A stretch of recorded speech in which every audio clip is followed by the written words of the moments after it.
Cuando los hombres de traje negro se pararon frente a la escuela de mi nieta y preguntaron por ella, sentí que el alma se me caía a los pies. Mi hijo le debía dinero a gente muy peligrosa, y ahora querían cobrar con la carne de mi niña de 8 años. En ese momento entendí que yo era la única barrera entre Sofía y un destino horrible. Lo que hice en las semanas siguientes me costó todo lo que tenía, incluso casi mi propia vida. Pero antes de entrar en la historia, apóyanos dándole like y suscribiéndote ahora mismo. También quiero saludarlos. Déjenme en los comentarios su nombre, su ciudad, ideas. Gracias. Me llamo Beatriz, tengo 65 años, y por 40 de ellos trabajé como costurera en Guadalajara. Mis manos conocen cada tipo de tela, cada puntada, cada aguja. Crié sola a mi hijo Roberto después de que mi esposo murió en un accidente en la construcción cuando el niño tenía apenas 3 años. Hice de todo para que no le faltara nada. Cosí vestidos de quinceañera de madrugada, arreglé ropa los domingos, acepté todo el trabajo que llegaba. Quería que mi hijo tuviera una vida mejor que la mía. Roberto era un niño dulce. Lo recuerdo corriendo por la casa con sus carritos de juguete, ayudándome a separar los botones por color, durmiendo en mi regazo mientras yo terminaba las costuras de la noche. Me prometía que cuando creciera me iba a dar una casa grande con jardín. Yo me reía y le besaba la frente, diciéndole que solo necesitaba tenerlo cerca para ser feliz. Pero algo cambió cuando se volvió adulto. No sé decir exactamente cuándo o cómo. Tal vez fue cuando empezó a trabajar en esa empresa de transportes y conoció a ese grupo de amigos. Tal vez fue antes y yo simplemente no quise ver. El caso es que Roberto desarrolló un vicio terrible: los juegos de azar. Empezó con apuestas pequeñas en partidos de fútbol. Después vinieron los casinos clandestinos. Por último, las casas de apuestas en línea que chupaban cada centavo que él ganaba. Se casó con Patricia, una muchacha buena que trabajaba en el mercado de la colonia. Tuvieron a Sofía, mi nietecita, mi razón de vivir.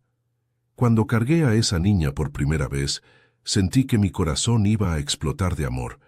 Era como si Roberto hubiera vuelto a ser niño, como si yo tuviera una segunda oportunidad de hacer todo bien. Pero Roberto no cambió con la llegada de la hija. Al contrario. Las apuestas aumentaron. Empezó a pedirme dinero prestado inventando historias sobre recibos atrasados y problemas en el trabajo. Yo se lo daba porque era mi hijo, porque quería ayudar, porque creía que él iba a mejorar. Patricia me llamaba llorando, contándome que él se había gastado el dinero de la renta, que no había comida en la casa, que Sofía necesitaba útiles escolares. Empecé a comprar las cosas directamente. Le llevaba bolsas del mandado a escondidas para que Patricia no pasara vergüenza. Pagaba la escuela de Sofía sin que Roberto lo supiera. Hacía lo que podía con mi pensión raquítica y los trabajos de costura que todavía conseguía agarrar.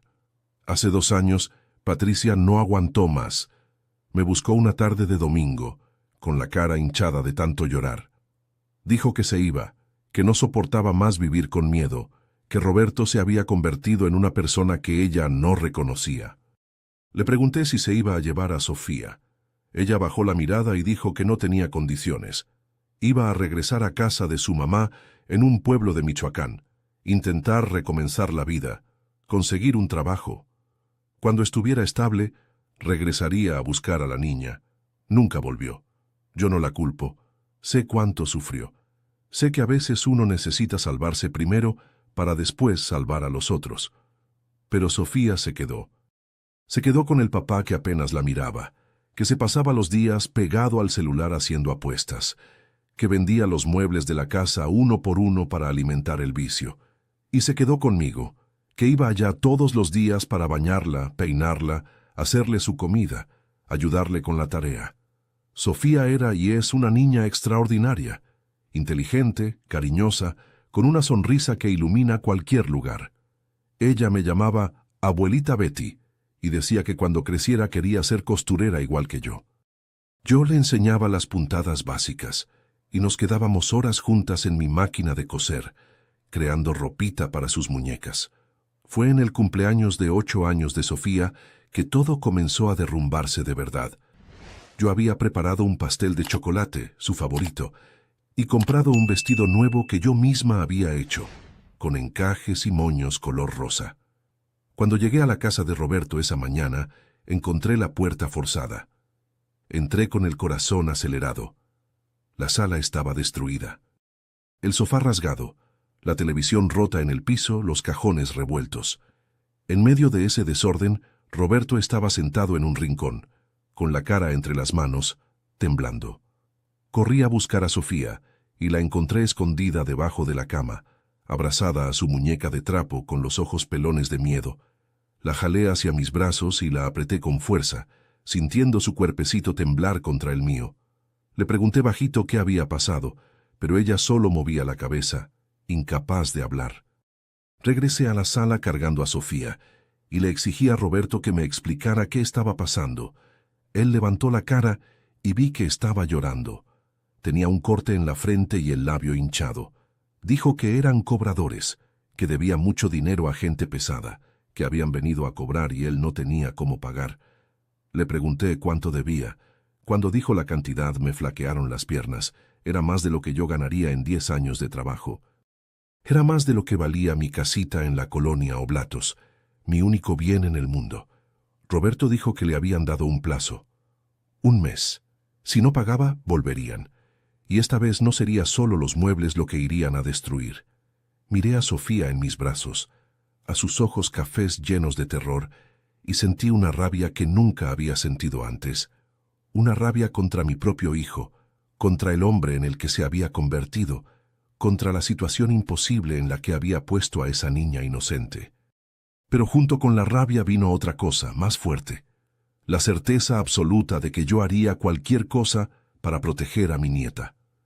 Esa noche me llevé a Sofía a mi casa. Roberto no protestó. Creo que, en el fondo, él sabía que era lo mejor. O tal vez simplemente ya no le importaba nada más allá de sus apuestas.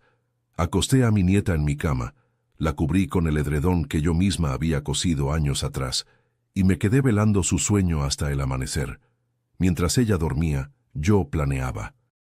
Pensaba en todas las posibilidades, en todos los caminos, y entendía con una claridad dolorosa que aquel era apenas el comienzo de una pesadilla mucho mayor. Amigos, cada historia que les cuento sale todos los días. Pero YouTube solo se las mostrará si tocan el botón rojo de suscribirse. Toquen suscribirse, activen la campanita y nunca se perderán una historia. Gracias. Las semanas que siguieron fueron las más difíciles de mi vida. Durante el día mantenía una fachada de normalidad para Sofía. La llevaba a la escuela, la recogía a la salida, le ayudaba con las tareas, le preparaba sus comidas favoritas. Por la noche, cuando ella dormía, yo me quedaba despierta haciendo cuentas, intentando encontrar una salida que simplemente no existía. Vendí todo lo que pude. La máquina de coser industrial que me había acompañado por décadas fue la primera en irse. Después fueron los muebles que no eran esenciales, las joyas que mi esposo me había dado, las telas que guardaba para proyectos futuros. Junté cada peso y se lo llevé a Roberto. No era ni una décima parte de lo que debía, pero era algo. Roberto tomó el dinero sin mirarme a los ojos. Le pregunté si había buscado ayuda, si había intentado dejar de jugar. Se rió, una risa amarga que me heló el alma. Dijo que era demasiado tarde para eso, que estaba en un hoyo tan profundo que no había cómo salir. Que la única solución era conseguir más dinero, hacer una apuesta grande y recuperarlo todo. Le rogué que no hiciera eso. Le dije que esas personas eran peligrosas, que estaba arriesgando su propia vida y la vida de su hija. Me mandó a ocuparme de mis asuntos y me cerró la puerta en la cara. 2 semanas después del plazo dado por los cobradores, aparecieron en la puerta de la escuela de Sofía. Yo había ido a recogerla como hacía todos los días. Estaba esperando en el portón cuando vi un carro negro estacionarse y 2 hombres de traje bajarse. Se acercaron a la reja y empezaron a hablar con una de las empleadas, mostrándole una foto en el celular. Mi instinto me dijo que actuara antes de pensar. Entré por la parte trasera de la escuela, por un camino que yo conocía de años llevando y trayendo a mi nieta. Encontré a Sofía en el patio, terminando de guardar sus cosas en la mochila. Le agarré la mano y le dije que necesitábamos irnos por otro lado hoy, que era una aventura. Salimos por atrás, cruzamos la calle corriendo y nos subimos a un camión que estaba por salir. Solo cuando estábamos sentadas en el asiento trasero, jadeando, fue que Sofía preguntó qué estaba pasando. Inventé una historia sobre un juego que jugábamos a las escondidillas. Ella creyó, o fingió creer, y recargó su cabeza en mi hombro mientras el camión se alejaba. Esa noche no volvimos a casa. Fui a la casa de Carmen, mi amiga de décadas, la única persona en quien confiaba completamente. Le conté todo, desde el vicio de Roberto hasta los hombres en la escuela. Carmen escuchó en silencio, agarrándome la mano. Cuando terminé, dijo que me podía quedar ahí el tiempo que necesitara, pero que necesitaba ir a la policía. Fui al día siguiente. El agente del Ministerio Público me escuchó con atención, anotó todo y dijo que iba a investigar. Pero también fue honesto. Dijo que este tipo de casos era complicado, que esa gente era peligrosa y escurridiza, que yo debería tener cuidado. Sugirió que yo metiera una demanda por la custodia de Sofía, ya que Roberto claramente no tenía condiciones de cuidarla. Empecé el trámite ese mismo día. Una abogada de la Defensoría de Oficio tomó mi caso. Ella dijo que, dadas las circunstancias, yo tenía buenas oportunidades de conseguir la custodia provisional rápidamente. Pero Roberto necesitaría ser notificado, tendría derecho a defenderse, y eso podría complicar las cosas. Mientras esperaba que las cuestiones legales se resolvieran, me quedé en casa de Carmen con Sofía. Mi amiga fue una bendición en esos días. Cuidaba de Sofía cuando yo necesitaba resolver cosas, preparaba comida caliente, me ofrecía un hombro para llorar cuando llegaba la noche y el miedo me dominaba. Roberto me llamó al quinto día. Su voz estaba extraña, arrastrada. Preguntó dónde estaba Sofía. Dijo que necesitaba verla. Le contesté que ella estaba segura conmigo y que, mientras él no resolviera sus problemas, era mejor así. Empezó a gritar, llamándome secuestradora, amenazando con llamar a la patrulla. Colgué el teléfono con las manos temblando. Al día siguiente recibí la noticia de que la custodia provisional había sido concedida. Sofía se quedaría conmigo hasta que la situación fuera evaluada completamente. Lloré de alivio cuando la abogada me llamó. Pero ella también me alertó. Roberto podría impugnar, pedir visitas, y mientras el proceso no terminara, nada estaba garantizado. Sofía extrañaba a su papá. Preguntaba por él todas las noches antes de dormir. Yo le explicaba, de la mejor forma que podía, que papá estaba pasando por un momento difícil y necesitaba tiempo para mejorar. Ella aceptaba con esa sabiduría silenciosa que a veces tienen los niños, pero yo veía la tristeza en sus ojos. Empecé a inscribirla en una escuela nueva, más cerca de la casa de Carmen. Era importante mantener una rutina, darle alguna sensación de normalidad en todo aquel caos. El primer día de clases le agarré la mano en el portón y le pregunté si estaba bien. Sofía me miró con esos ojos grandes y dijo que sí, porque yo estaba con ella. Me aguanté el llanto hasta que ella entró. Fue esa misma semana que descubrí la extensión real de la pesadilla en la que estábamos metidas. Carmen me mostró un video que estaba circulando en las redes sociales. Era Roberto, en un sitio de apuestas en línea, haciendo una transmisión en vivo mientras jugaba. Estaba borracho, desvariando, apostando cantidades absurdas que claramente no tenía. Y en el chat, la gente comentaba, lo incentivaban, se reían de él. Pero lo peor vino al final del video. Roberto, completamente fuera de sí, comenzó a hablar sobre cómo iba a resolver todos sus problemas. Dijo que tenía un as bajo la manga, una garantía que nadie podría rechazar.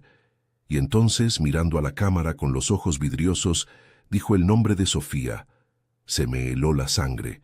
Aquel hombre que yo había criado, amamantado, amado con toda mi alma, estaba insinuando usar a su propia hija como moneda de cambio.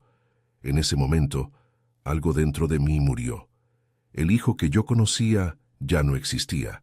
En su lugar había un extraño, un monstruo creado por el vicio, capaz de cualquier cosa. Carmen me sostuvo mientras yo lloraba. Dijo que necesitábamos mostrar ese video a la policía, a la abogada, a quien pudiera ayudar. Estuve de acuerdo, pero en el fondo sabía que los papeles y los juicios no serían suficientes para proteger a Sofía de verdad. Yo necesitaba un plan que garantizara que, no importara lo que pasara, mi nieta estaría segura. Pasé 3 noches sin dormir elaborando ese plan. Carmen intentaba convencerme de descansar. Decía que me iba a enfermar, pero yo no conseguía cerrar los ojos. Cada vez que intentaba, veía la cara de Roberto en ese video. Lo oía pronunciando el nombre de Sofía como si ella fuera un objeto, una mercancía. La primera cosa que hice fue buscar a la trabajadora social responsable del caso. Le mostré el video y le expliqué la situación. Ella quedó visiblemente impactada y dijo que aquello cambiaba todo. Roberto claramente representaba un riesgo para Sofía. Prometió acelerar el proceso y solicitar una audiencia de urgencia. Pero yo sabía que la justicia era lenta, y los hombres que perseguían a Roberto no lo eran. Necesitaba algo más inmediato. Fue entonces que Carmen tuvo una idea. Ella tenía una prima que vivía en un rancho a 3 horas de Guadalajara, en un lugar apartado y tranquilo cerca de Tequila. Podíamos ir para allá por algunas semanas hasta que la situación se calmara. Dudé al principio. Huir parecía admitir la derrota, parecía dejar que Roberto ganara. Pero entonces miré a Sofía, que estaba en la sala dibujando con crayones, completamente ajena al peligro que la rodeaba, y entendí que mi orgullo no valía nada comparado a su seguridad. Partimos una madrugada de jueves. Llevé apenas lo esencial: ropa, documentos, los cuadernos de la escuela de Sofía, su muñeca de trapo favorita. Carmen nos llevó en carro hasta la central camionera, donde tomamos un autobús hacia Tequila. Ella lloró al despedirse, me hizo prometer que llamaría todos los días. El rancho de la prima de Carmen era un pequeño paraíso escondido entre campos de agave. Una casa sencilla de adobe, una huerta de limones, un arroyo que corría al fondo de la propiedad. Doña Lupita, la prima, era una señora de 70 años, viuda, que vivía sola y le encantó tener compañía. Para Sofía fue una aventura. Corría por la huerta, jugaba con los perros de Doña Lupita, aprendía a recoger huevos en el gallinero. La veía sonreír de verdad por primera vez en semanas, y mi corazón se apretaba de gratitud y de dolor al mismo tiempo. Gratitud por aquel momento de paz. Dolor por saber que no podría durar para siempre. Llamaba a Carmen todas las noches después de que Sofía se dormía. Ella me mantenía informada sobre lo que pasaba en Guadalajara. Roberto había aparecido en su casa buscándonos, completamente trastornado. Habían llamado a la policía, se lo habían llevado para declarar. El video que él había hecho estaba siendo usado como evidencia en el juicio de custodia. En una de esas llamadas, Carmen me dio una noticia que me quitó el piso. Los hombres a los que Roberto les debía habían ido a mi casa en la colonia Oblatos. Habían tumbado la puerta, revuelto todo y dejado un recado pintado en la pared. La deuda se paga. Carmen tenía miedo. Dijo que tal vez fuera mejor que yo me quedara más tiempo en el rancho, tal vez fuera mejor ni volver. Pero yo no podía hacer eso. Mi vida estaba en Guadalajara. El juicio de custodia estaba allá. La escuela de Sofía estaba allá. No podía simplemente desaparecer y esperar que los problemas se resolvieran solos. Necesitaba volver y enfrentar aquella situación de frente. Me quedé 2 semanas más en el rancho, tiempo suficiente para que la audiencia de urgencia sucediera. La abogada me llamó con la noticia. La custodia definitiva de Sofía me había sido concedida. Roberto había perdido todos los derechos. Él ni siquiera se había presentado en la audiencia. Nadie sabía dónde estaba. Regresé a Guadalajara con una mezcla de alivio y angustia. El alivio de tener a Sofía legalmente bajo mi protección. La angustia de saber que los hombres a los que Roberto debía todavía estaban por ahí, y que la deuda no había sido pagada. Mi casa estaba destruida. Carmen había mandado limpiar y cambiar la chapa, pero los daños eran visibles. Los muebles que no había vendido estaban rotos, mi ropa rasgada, las fotos de la pared arrancadas. Me quedé parada en la entrada, mirando aquella destrucción, sintiendo un vacío inmenso. Sofía me apretó la mano y dijo que todo iba a estar bien, que nosotras íbamos a arreglar todo juntas. La miré y vi una fuerza que no debería existir en una niña de 8 años. Una fuerza que ella había desarrollado porque lo necesitó, porque la vida no le había dado opción. Pasamos la semana siguiente reconstruyendo. Carmen ayudó a conseguir algunos muebles usados. Los vecinos trajeron ropa de cama, ollas, cosas básicas. La comunidad se unió de una forma que me emocionó profundamente. Inscribí a Sofía en una escuela cerca de la casa. Era importante que ella retomara la rutina, que tuviera contacto con otros niños, que volviera a ser apenas una niña de 8 años preocupada con juegos y tareas. La directora fue comprensiva, me prometió echarle un ojo, me dio su número personal para cualquier emergencia. Las primeras semanas fueron tranquilas. Yo iba a buscar a Sofía a la escuela todos los días. De la mano caminábamos hasta la casa, hacíamos juntas la tarea, cenábamos viendo la televisión. Eran momentos simples, preciosos, que yo intentaba aprovechar al máximo. Pero la calma no duró. Una tarde de miércoles, volviendo de la escuela, noté que nos estaban siguiendo. Un carro negro, parecido al que yo había visto aquel día en el portón de la escuela anterior, mantenía distancia pero no nos perdía de vista. Mi corazón se disparó. Cargué a Sofía y entré en la primera tienda que encontré, una panadería que yo frecuentaba hacía años. El dueño, don Antonio, notó mi desesperación. Sin hacer preguntas, nos llevó a la parte de atrás y llamó a la policía. Nos quedamos ahí entre costales de harina y hornos calientes, esperando. Sofía me preguntaba qué estaba pasando y yo inventaba historias, intentando mantener mi voz calmada, mientras por dentro me moría de miedo. La policía llegó, pero el carro ya se había ido. Puse la denuncia, relaté todo lo que había pasado, mostré los mensajes de amenaza que Roberto me había mandado en los últimos días. El MP dijo que iba a aumentar los rondines en la zona, pero que yo debería considerar salir de Guadalajara por un tiempo. ¿Salir a dónde? ¿Con qué dinero? Yo tenía 65 años, una pensión mínima y una nieta que criar. No tenía familia en otro lugar, no tenía recursos para empezar de cero.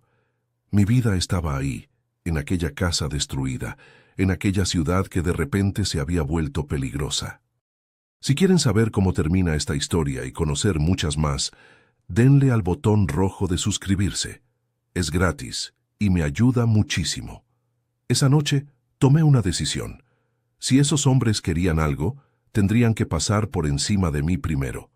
Yo ya no iba a huir, ya no me iba a esconder, iba a enfrentar aquella situación de frente, costara lo que costara. Sofía merecía una abuela fuerte, no una abuela cobarde. Empecé a investigar por mi cuenta.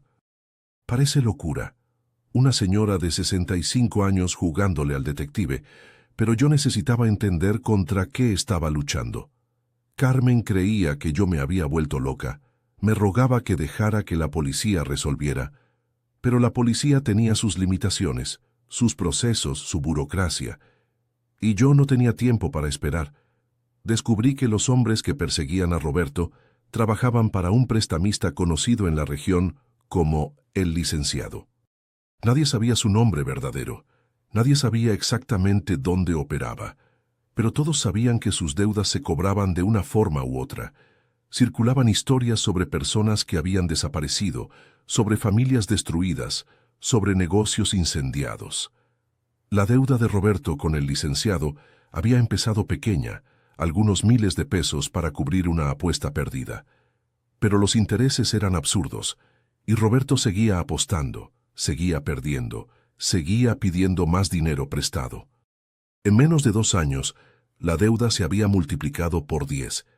Intenté encontrar a Roberto para hablar, para entender si había alguna forma de resolver aquello. Fui a su departamento, que ahora estaba vacío y clausurado. Fui a los lugares que él solía frecuentar, a las cantinas, a las casas de apuesta. Nadie sabía de él. o nadie quería decir. Fue en una de esas búsquedas que lo encontré, o mejor dicho, que él me encontró. Estaba en un callejón detrás de un bar en el centro de Guadalajara, esperando a alguien que pudiera darme información, cuando oí una voz conocida detrás de mí. Roberto estaba irreconocible, flaco como un esqueleto, con ojeras profundas y la barba crecida. Su ropa estaba sucia y rota, sus ojos tenían un brillo febril que me asustó. Preguntó dónde estaba Sofía, dijo que necesitaba verla, que tenía un plan para resolver todo. Le contesté que Sofía estaba segura y que él no se le iba a acercar. Le dije que había perdido la custodia, que la justicia había decidido que se acabó. Roberto rió, una risa que no tenía nada de humor. Dijo que la justicia no mandaba nada, que los únicos que mandaban eran los hombres del licenciado y que ellos querían a Sofía. Se me heló la sangre. Pregunté qué quería decir con eso. Roberto explicó con una calma perturbadora que había ofrecido a Sofía como garantía de la deuda. No para lastimarla, me aseguró, como si eso hiciera alguna diferencia. Solo para trabajar, para ayudar a pagar lo que él debía. Cuando la deuda estuviera liquidada, ella sería devuelta. Sentí una náusea subir por la garganta. Aquel hombre frente a mí no era mi hijo. Mi hijo había muerto en algún momento de los últimos años, consumido por el vicio, y en su lugar existía apenas un cascarón vacío, capaz de vender a su propia hija para alimentar su enfermedad. Le dije que estaba loco, que eso era un crimen, que yo iba a denunciar. Roberto se encogió de hombros y dijo que yo podía hacer lo que quisiera, pero que los hombres del licenciado iban a encontrar a Sofía de una forma u otra, que era mejor que yo la entregara de buena voluntad, porque así sería más fácil para todo el mundo. Le di la espalda y empecé a caminar. Roberto gritó detrás de mí. Dijo que yo estaba cometiendo un error, que me iba a arrepentir. No miré para atrás. Caminé hasta no poder oír más su voz, hasta estar lo suficientemente lejos para derrumbarme. Lloré como no lloraba hacía años, recargada en un muro sucio de un callejón cualquiera. Lloré por el hijo que había perdido, por la nieta que estaba en peligro, por mí misma y por la situación imposible en la que me encontraba. Lloré hasta no tener más lágrimas, hasta que me dolió el cuerpo entero de agotamiento. Cuando finalmente me levanté, había tomado otra decisión. Si Roberto había ofrecido a Sofía al licenciado, entonces yo necesitaba hablar con el licenciado. Necesitaba ofrecer otra cosa, cualquier cosa a cambio de la seguridad de mi nieta, aunque fuera mi propia vida. Me tomó una semana conseguir una audiencia con él. Tuve que pedir favores, hacer promesas, humillarme de formas que prefiero no describir. Pero finalmente, una noche de viernes, fui llevada hasta una oficina en un edificio comercial del centro de Guadalajara. El licenciado no era lo que yo esperaba. Me imaginaba un hombre truculento, violento, con cara de criminal. En vez de eso, encontré a un señor de cabello canoso, bien vestido, con modos educados. Me ofreció café, preguntó sobre mi salud, comentó sobre el clima, como si fuera una visita social cualquiera. Cuando finalmente entramos en el tema, fui directa. Dije que sabía de la deuda de Roberto, sabía del acuerdo que él había hecho, y estaba ahí para proponer una alternativa. El licenciado escuchó en silencio, con los dedos entrelazados, los ojos fríos evaluándome. Ofrecí todo lo que tenía. Mi casa, mi pensión, mi trabajo. Dije que podía coser para él, hacer cualquier servicio que necesitara, trabajar hasta morir si fuera necesario. Pero Sofía estaba fuera de negociación. Ella era una niña inocente que no tenía nada que ver con los errores del papá. El licenciado sonrió, una sonrisa que no le llegó a los ojos.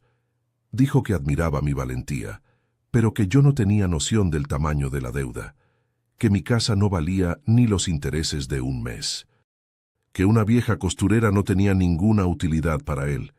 Entonces él hizo una contrapropuesta. Dijo que estaba dispuesto a perdonar la deuda de Roberto, toda completa, a cambio de una única cosa: Sofía. No para trabajar, me aseguró. Él tenía clientes especiales, gente rica que pagaba fortunas por niñas sanas. Sofía sería bien cuidada, tendría una vida de lujo, y yo nunca más necesitaría preocuparme por dinero. Me levanté de la silla tan rápido que se cayó para atrás. Le dije que era un monstruo, que yo prefería morir a entregar a mi nieta a ese destino.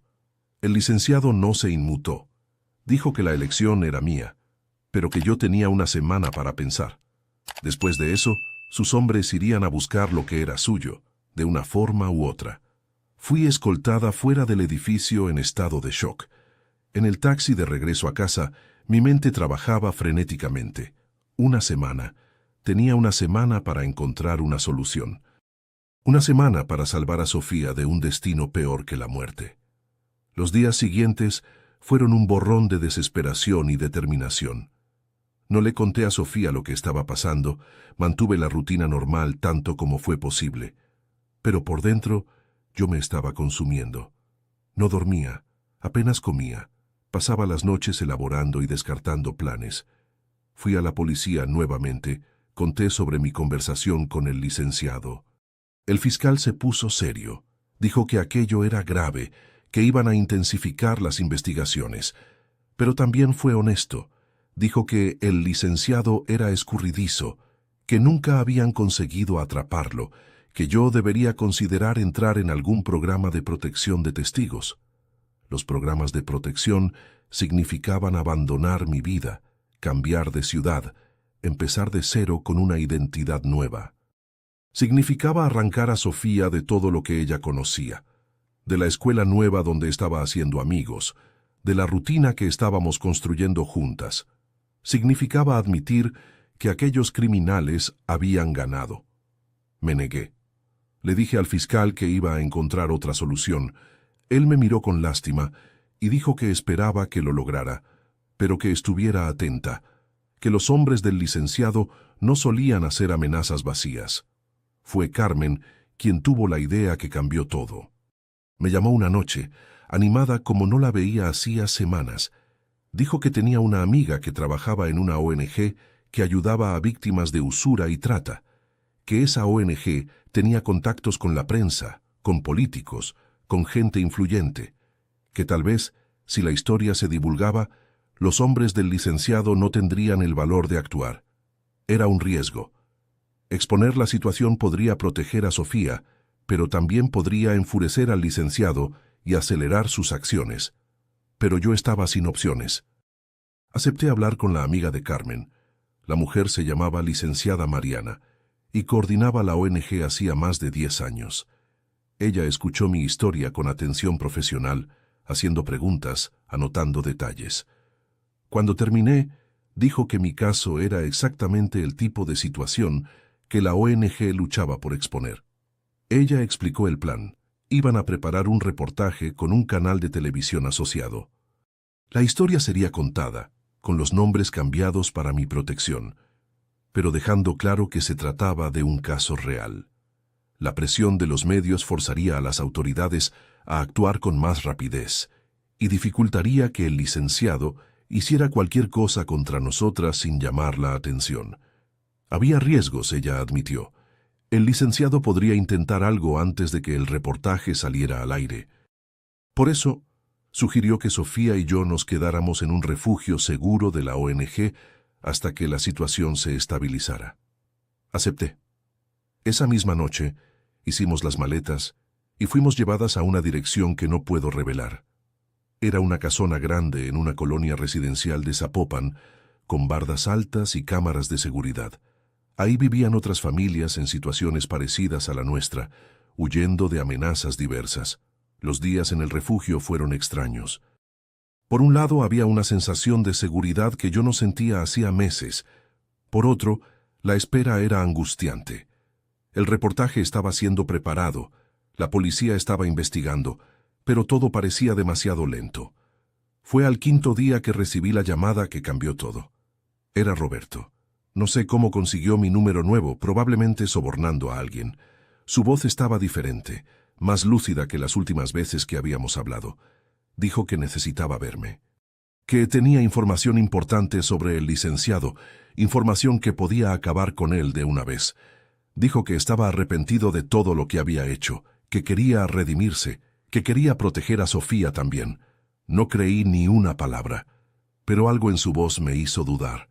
Acepté verlo en una plaza pública en el centro de Guadalajara, al día siguiente a las 2 de la tarde. Lo que me contó me dejó helada. Roberto había logrado infiltrarse en la organización del licenciado, fingiendo aceptar trabajar para pagar su deuda. Tenía acceso a documentos, grabaciones, evidencias que podían tumbar no solo al licenciado, sino a toda su red de tráfico y usura. Me entregó una memoria USB. Dijo que ahí estaba todo. Antes de irse me agarró la mano y me pidió disculpas, por todo, por haberse convertido en el hombre que era, por haberme hecho sufrir tanto, por haber fallado como padre, como hijo, como ser humano. Llevé la USB directo con la licenciada Mariana. Especialistas confirmaron que era oro, grabaciones comprometedoras, hojas de cálculo de transacciones ilegales, fotos con políticos y empresarios. Material suficiente para destruir el imperio del licenciado completamente. 3 días después, el operativo fue exitoso. El licenciado fue arrestado, junto con decenas de colaboradores. Las evidencias de Roberto fueron fundamentales. Por primera vez en meses, respiré aliviada, pero la alegría duró poco. A la mañana siguiente, la policía me buscó con otra noticia. Roberto había sido encontrado muerto en un cuarto de hotel. Sobredosis, aparentemente, pero había señales de que no había sido accidental. Mi hijo estaba muerto, y la última cosa que había hecho en la vida era intentar redimirse, intentar proteger a la hija que él había puesto en peligro. Le conté la verdad a Sofía una tarde de domingo. No existen palabras correctas para decirle a una niña que su papá murió. Ella escuchó en silencio, los ojos llenándose de lágrimas, y después se aventó a mis brazos sollozando. En las semanas siguientes empezamos a reconstruir nuestras vidas. Volví a mi casa, que había sido reformada con ayuda de la ONG. Inscribí a Sofía en la escuela nuevamente. Retomé algunos trabajos de costura. Patricia, la mamá de Sofía, apareció después del sepelio. Había escuchado las noticias y vino de Michoacán. Pidió disculpas por haberse ido, por haber dejado a Sofía. Quería ser parte de la vida de la hija nuevamente. Le dije que no iba a impedir que viera a Sofía, que la niña necesitaba a todos los adultos que pudieran amarla, pero que la custodia continuaría conmigo. Patricia estuvo de acuerdo y prometió estar presente esta vez. Hoy, 3 años después, Sofía tiene 11 años. Es una preadolescente llena de sueños. Quiere ser abogada, para ayudar a personas que no pueden defenderse solas, como su abuela la ayudó a ella. Mi salud comenzó a dar señales de cansancio. Sufrí un infarto que me dejó 2 semanas en el hospital, pero sobreviví. Y cada día que despierto es un regalo. Cada momento con Sofía es un tesoro. No soy heroína, soy apenas una abuela que hizo lo que cualquier abuela haría. Protegí a quien yo amaba. Luché cuando necesitaba luchar. Y cuando el amor está en juego, uno encuentra fuerzas que ni sabía que tenía. Si te gustó esta historia, haz clic en suscríbete y cuéntame en los comentarios qué parte te impresionó. Mañana hay más. Nos vemos allí. Esta narrativa tiene como único propósito inspirar reflexión sobre las relaciones familiares, la importancia de la honestidad emocional, el perdón y el valor del tiempo.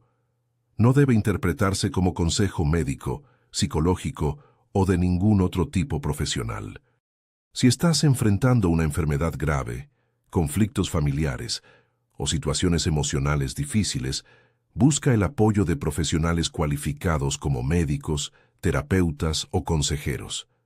Este contenido es apto para todo público y cumple con las directrices de contenido familiar de YouTube.